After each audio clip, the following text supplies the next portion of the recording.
Hi, I'm Adam Lewis, content editor at Last Word Media. I'm here today with Rosemary Banyard, manager of the new Downing Unique Opportunities Fund. Rosemary, what attracted you to Downing Fund Managers? Well, various things attracted me to Downing.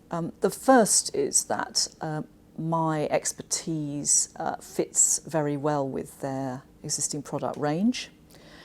So Downing are well known in equity investing for their micro-cap range, and I sort of start almost where they leave off. So let's say round about a market capitalisation of 150 million of company.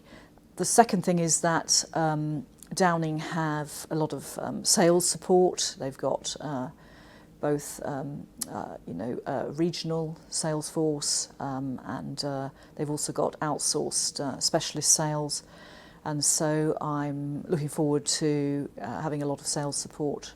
So what is, coming back to the sort of fund's branding, so Downing Unique Opportunities, what is a unique opportunity? So in my terms, unique is talking about companies that have above average return on equity. So you shouldn't divorce the profit that a company is making from the capital that's used to earn that.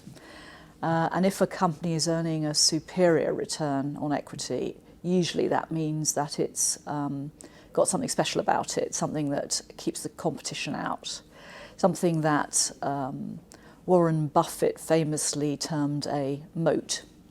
Back in 1986, I think he first used the term. And so I'm looking for companies with a moat to protect them against competition. And having identified that, then trying to invest in those companies at or below intrinsic value. And can you talk a little bit about your investment process? How do you go about investing in these companies? So my starting point is to hunt for those sorts of companies, and one can, to a degree, screen for those sorts of characteristics. But in addition, there's a raft of background knowledge that I have over many years, which means that I often know where those companies lie. And having decided to look at one of these, I will then typically do up to a 10-year history of analysis of their profit and loss account, balance sheet, cash flows, and looking at them any which way, doing a lot of ratio analysis to check that there has been consistency in that record, and that I understand how the business makes money, and particularly to identify the barriers to entry that are going to keep the competition out in the future. How do you deal with liquidity in this sort of sector of the market? The first thing is that I'm a long-term investor, and in recent years my turnover has been only 15% per annum, so an average holding period of 5-6 years. So that is helpful when thinking about liquidity, that one isn't seeking to trade a lot.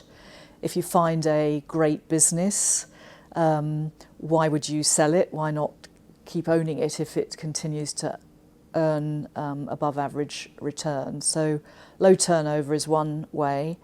The second thing is that my market cap goes up into the low single figure billions. So while some companies, in the small cap area will be less liquid, then there will be plenty further up that are pretty liquid.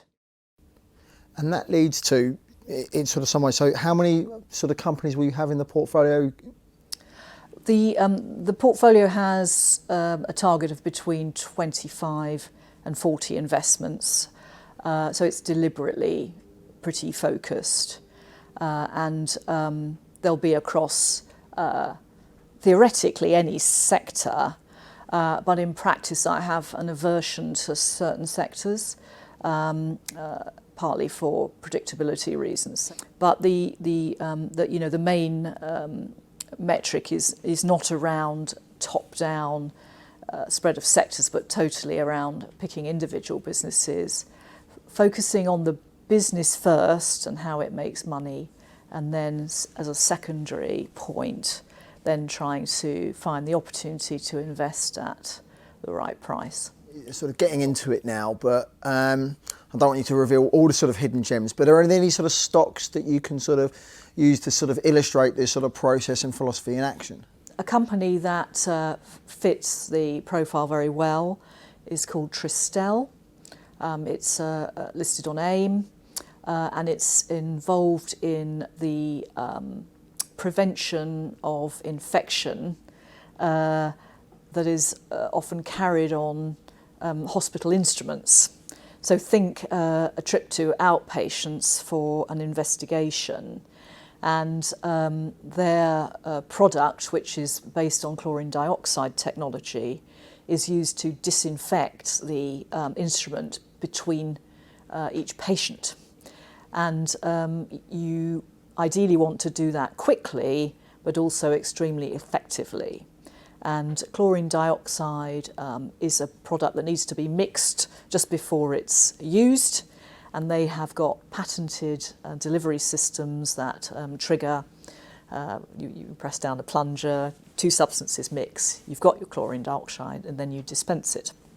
So they've got patent protection, but they've also got license protection, because the instrument manufacturers actually license their product to be used on the instrument.